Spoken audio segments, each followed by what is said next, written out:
Welcome to Her Life, Her Legacy. Because your life is your message, how you live will determine your legacy. And now, here's your host, Theresa Campbell. Welcome to the Let's Talk Legacy podcast. I'm your host, Theresa Campbell, and I am so excited to be chatting with our guest today, Miss Marsha Haygood.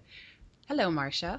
Hi, how are you? I am excellent. I'm going to tell our listeners a little bit about you and then turn it over to you just to share a little bit more. Sound good?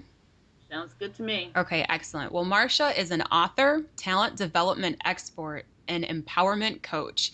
Building on her passion, potential, and goal fulfillment, Marsha founded Stepwise Associates after a 25-plus year career as an executive in the corporate world.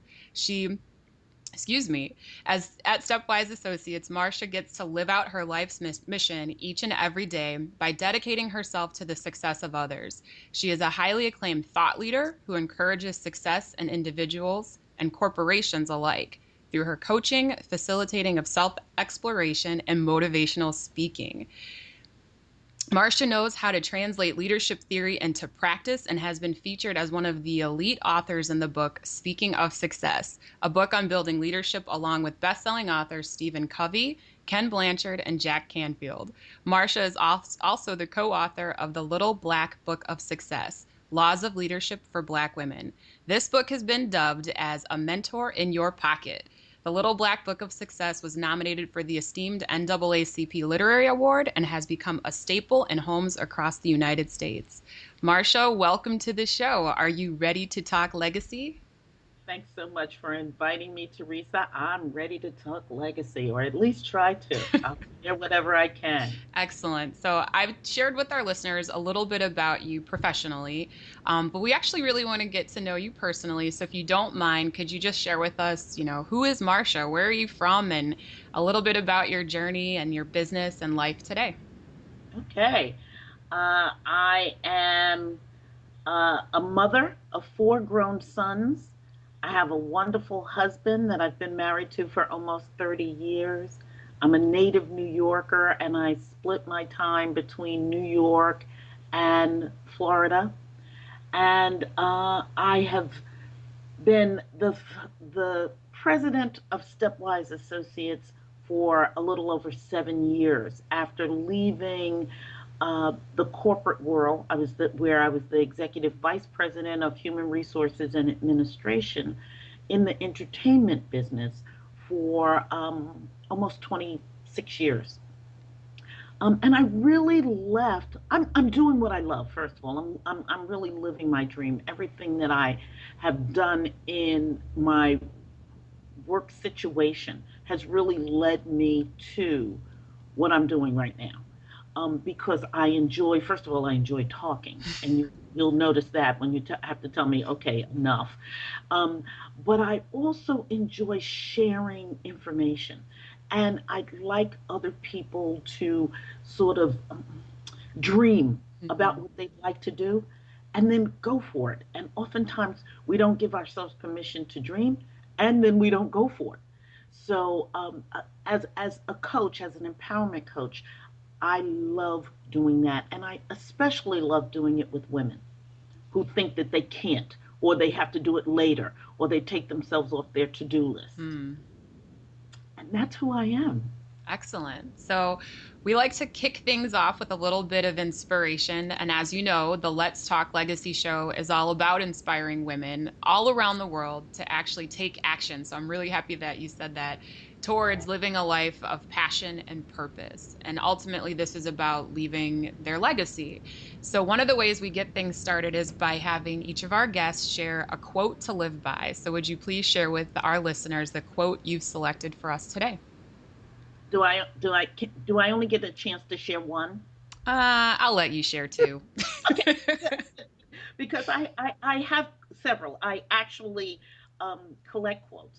So this was very easy for me. The quote that I live by is "Start with the end in mind." It's a Stephen Covey quote. Yep. And I say that because if you don't know where you're going, anyone and any place will sound good. But when you can actually decide what it is you want, then you can start putting some real plans in place, and you are open to the opportunities Mm-hmm. that exist with that. So start with the end in mind is absolutely my favorite quote. But I also have to say that I live by another one. And I don't know where this comes from. I don't know whose quote it is, but I say it often and I think of it often is your attitude will determine your altitude. Zig Ziglar. Is that who it is? Mm-hmm. Thank you so much. I always say, I'm going to look that up, and I never do. That's awesome. So can you, with the Zig Ziglar quote, because that's a good one, can you share with us a time in your life where your attitude determined your altitude? Absolutely. Um, uh, in the corporate world, especially, well, even now, but let's talk about the corporate world first. In the corporate world, there are going to be many people and many things that can throw you off course. Mm-hmm. You can get distracted by difficult people will throw you off course. Especially hard jobs will throw you off course. And when you're sort of coming up, initially, at least I would say, I never thought that's not my job, I won't do it. Mm. That was never my attitude. However, it was that I had to win. What I have learned is that you don't have to win every game. And Okay. in fact, when you leave something on the table so that everyone feels like they've won, you get more. I love that. So having that type of attitude has served me well, but I have to tell you, I didn't always have that. It didn't happen until I got until I got older, Okay. until I could actually see things happen that were to my advantage by not winning everything. It's Hmm. leaving something on the table. I really like that. So, at what point in your career would you say that you discovered maybe your purpose or your calling or this as your life's work? Everything I've done, as I said, has sort of led me to this. Mm-hmm. I went to school thinking I thought I wanted to be a teacher, you know. So did Uh, I.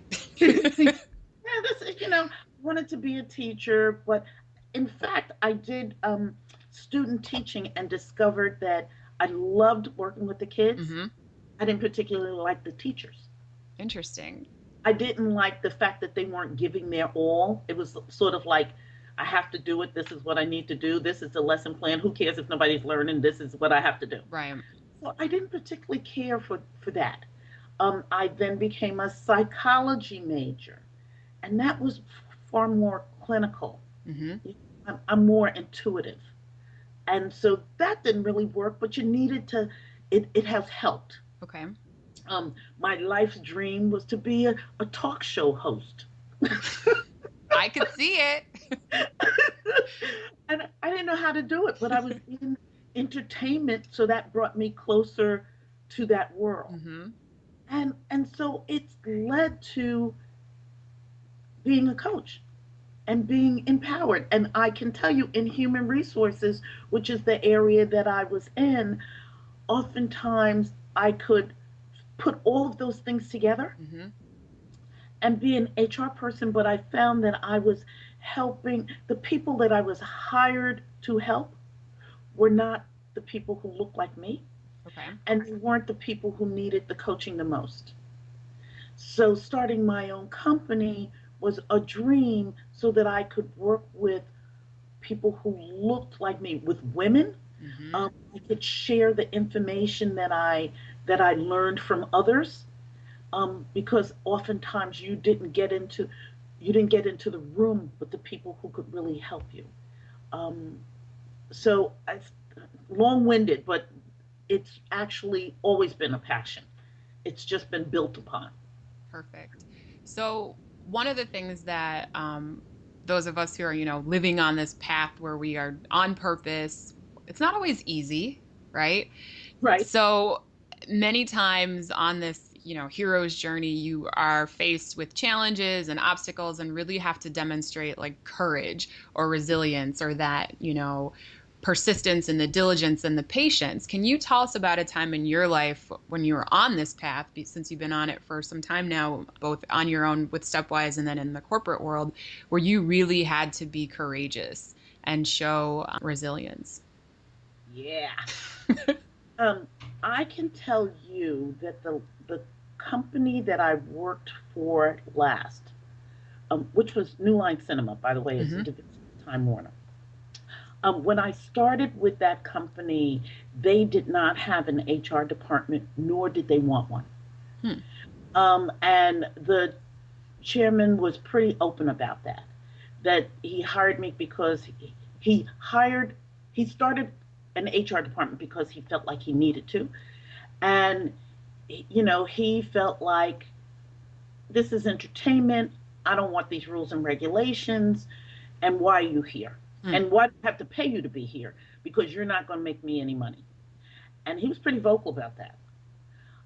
And for probably the first 3 to 6 months that I was there, um, I looked for a job pretty regularly. But what I said to him, and I'm pretty vocal too, and pretty direct. Mm-hmm.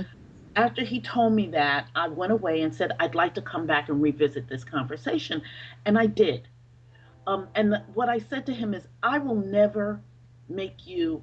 I probably will never make you any money. I'm not a filmmaker, but if you talk to other people the way you talked to me, I suspect that I'm going to save you a lot of money Hmm. because you'll be sued, and I'm going to keep you out of trouble, and that's going to be my job. And guess what? I was there for 13 years, working for this man who really didn't care for me nor what I did. Hmm. But this was a clear example of start with the end in mind. If I could learn everything I needed to know from these high powered players Mm-hmm. that didn't look like me, that didn't even particularly care for me, then I could do anything. And I really felt that way, and I think I succeeded in doing that. Wow, that probably was really nerve-wracking at the time. It was. By the same token, it was also fun because the other parts were, people who looked at my job thought, Mm-hmm. "Wow, what a great job!" I got paid well. Mm-hmm. I was working in the entertainment industry. I got to meet superstars. I got to go to the Golden Globes and Mm-hmm. to the Oscars and to the Emmys, and I've walked that red carpet a many a time, and gone to some nice parties.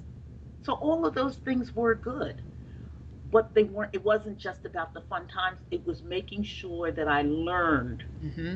needed to learn while I was having fun doing it. Which a lot of people are at jobs that they hate for a long time. I didn't hate my job. I just knew there was going to be something more to it than the good time. So nerve wracking was okay. Excellent. So, Marsha, do you have a shero? So, if you had to pick a female hero of yours, who would you pick and why, if anyone? Wow. I don't know that I'd say I have a real shero. I mean, I, my mother, I'd have to say, and she's not alive now, but although I didn't know it then. Mm-hmm. I think back, as I got older, as I had kids of my own, I realized that first of all I was a handful, and the fact that she put up with me, loved me, and taught me well. Mm-hmm. She did a lot of things now that I think back on and I admire. So I'd have to put her first. If we're talking about people that I know outside of family, Mm-hmm.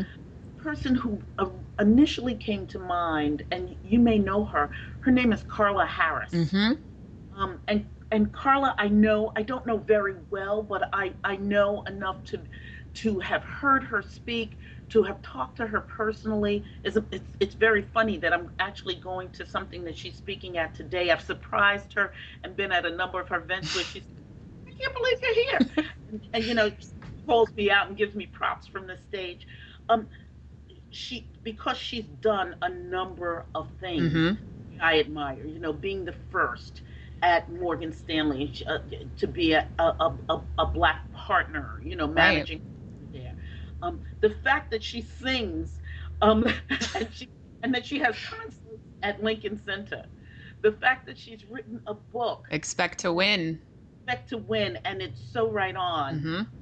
The fact that she's church going, and her spirituality, she lives by her spirituality. Mm-hmm. She doesn't just say it. And it's just, and now she's just been nominated in the president's cabinet for something else. I'm just like, so I'm in admiration Mm. of, and she's still real people. you Right. know One of the things that you learn early on to be successful, don't believe that press release. You can read the press release, you can write the press release. Don't try to live by the press release, because that's PR. Right. And she does that so well. She's everyday people, though she's important, she's sophisticated, she's all of that, but she's also real people. So I say, if that's somebody who I'd say I admire. I don't know if hero. Shiro. Shiro is the right word, but I admire her. Yes. Excellent. So the next question I have is actually my favorite. So, Marsha, how would you define legacy? Mm, great question. It's such a great question. I'd say, how would you like to be remembered? Mm. You know, when people are standing up and talking about you, what do you want them to say? And for me, that would be that I've been a first and foremost a great wife, a great mom, and that I've inspired other people. I'd like someone to talk about me the way I was just talking about Carla. Mm.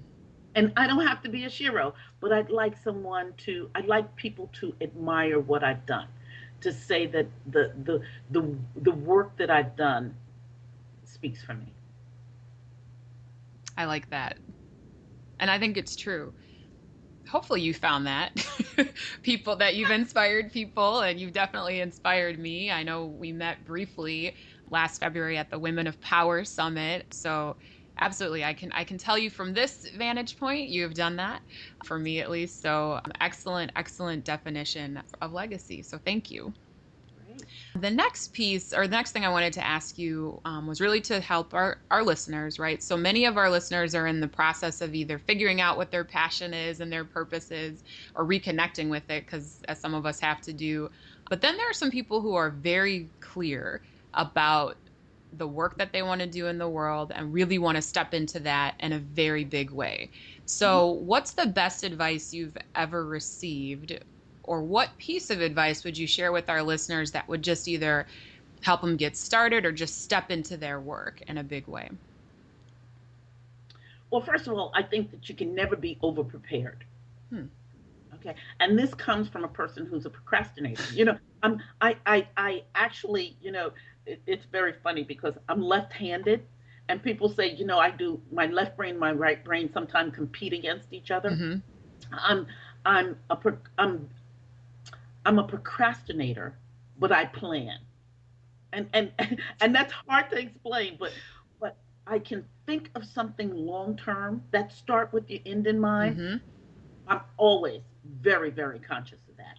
And I I get involved in so many things that I end up procrastinating because I've done a little bit of 12 things Mm-hmm. instead of one thing fully. And I think that that's okay, but for me, the best thing that I would say to do is write it down Okay. so you can get back to it. I sort of think in spurts.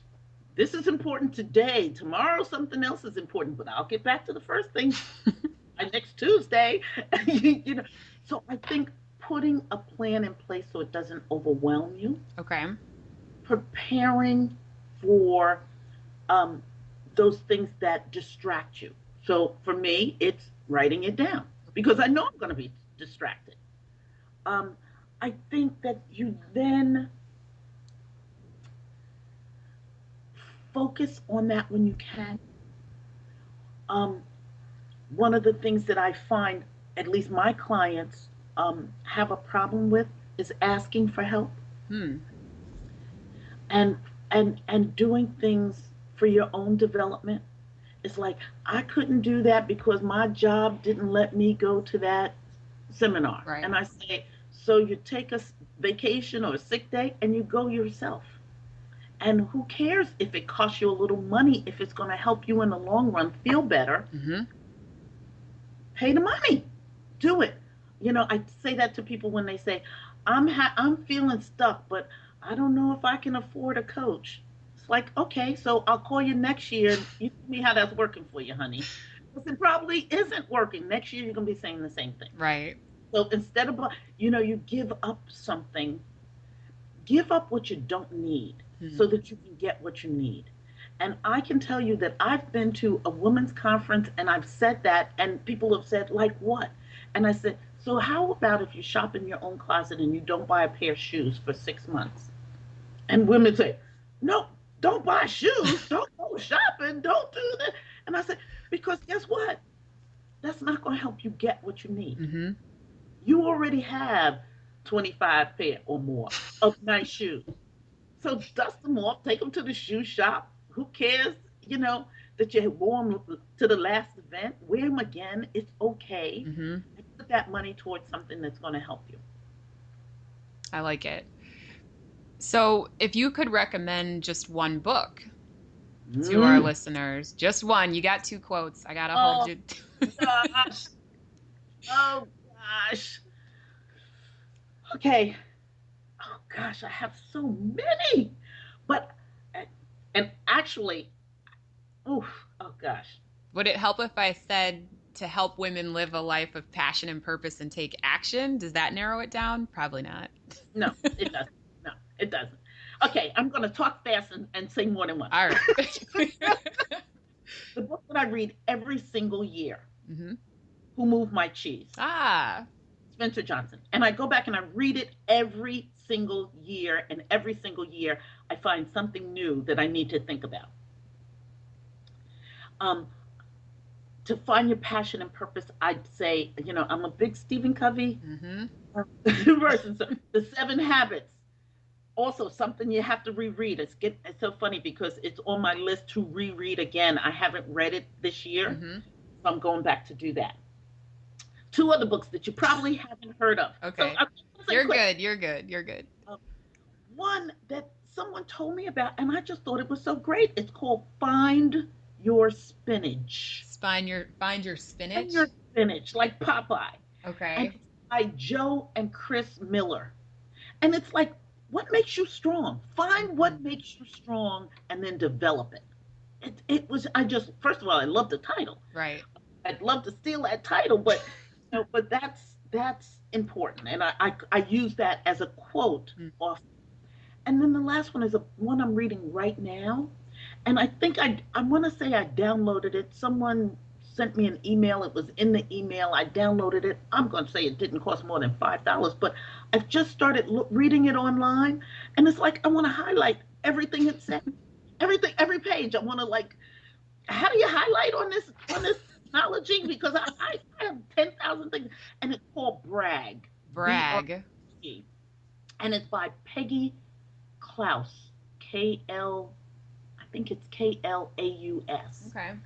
And that book talks about how you can define yourself Hmm. because we're taught never to brag. Right. So she talks about find brag bites that you can include in your conversation that doesn't sound like you're bragging. I like it. I just love the idea, and I'm telling you, she has real live tips to use. And so, okay, I I like know I went over by three, but that's okay. That is okay. So, Marsha, what are you working on right now that has you pretty Mm. excited? Two things have me very excited. One, I'm changing my business model. My company is 7 years old, Hmm. and my um, business plan was 5 years old, and I extended it. I'm now changing my business model because I really work with a lot of individual clients now, and I need to do more with corporations, actually getting out and speaking more to um, larger audiences so that I can get in front of more people in the corporate arena as well as my individual coaching practice. So I'm very excited about that. The other thing is I am writing another book. Ooh. And this one I'm doing solo. You know, my other book is The Little Black Book of Success, Hmm. Laws of Leadership for Black Women. And my co-authors, Elaine Merrill Brown and Rhonda Joy McLean, um, the three of us collaborated, and Hmm. I'm going to go back to that in a minute. But the book that I am writing is really about life lessons. Okay. It's all of the things that we're talking about right now, and sort of putting it in a book uh, that I'm calling, as it stands right now. I've changed its name about 100 times, but choices, chances, and consequences. Mm. And it really is about we have a choice to do whatever we want. We I, really, really do. And yeah, there's always going to be some obstacles to get in the way, but so often we just give up. right. We give up before we get started, or we start and find that, oh, here's another obstacle. So Why keep going? we keep going. And I just think that we have an opportunity, especially now. Hmm. I think that one of the things that this tough economic time has done is really sort of leveled the playing field in a lot of ways. Hmm. And if we take advantage of that rather than complaining about it, I think that we could go far. Excellent. So, as we bring things to a close here, if our list, Already? Or yeah, already, if our, there's one more question, don't worry.